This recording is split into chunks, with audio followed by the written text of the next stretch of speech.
আমাদের সমাজ কেমন জানি একটা মেন্টালিটি হয়ে গিয়েছে, টাকা যার হাতে পাওয়ার তার হাতে। টাকা যদি ছোট ভাইও কামাই, বড় ভাইয়ের দাম কিন্তু সমাজে পরিবার আর দেয় না। ওই বড় ভাইকে, বড় ভাইয়ের বউকে আর কিন্তু সমাজে মূল্যায়ন করে না। সবাই কেমন জানো ওই যে টাকা কামায় তার প্রত্যেকটা জিনিস থাকে। এটা বেইনসাফি, এটা বড় বেইনসাফি। এই জিনিসটা ঠিক নয়, এটা আল্লাহ নারাজ হয়ে যায়। শ্রদ্ধার সাথে বলি, সন্তান টাকা কামানো শুরু করেছে, এবার বাবা অবসরে গিয়েছে, কিংবা দোকান ছিল, ব্যবসা ছিল, সন্তানদের করে দিয়েছে, এবার বাবা রেস্টে গিয়েছে। এবার সেই বাবাকে ভিক্ষুকের মতো হাত পেতে থাকতে হয়।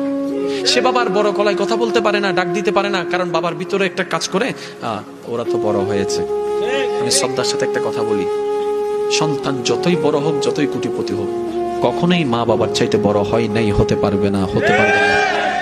মা বাবা যতক্ষণ বেঁচে থাকবে, ও আমার ভাইয়েরা, ও আমার বোনেরা, মন মত মানুক না মানুক, একটা কথা বলবেন, আমার মা বাবা যতদিন বেঁচে থাকবে, এই ঘরের মালিক, এই ঘরের কর্তা আমার বাবা, আমার মা। কারণ তারা সারা জীবন বেঁচে থাকবে না। আপনি যদি শুধু ওনাদের মনটাকে একটু খুশি করতে পারেন, এদিকে রব খুশি হয়ে যাবে।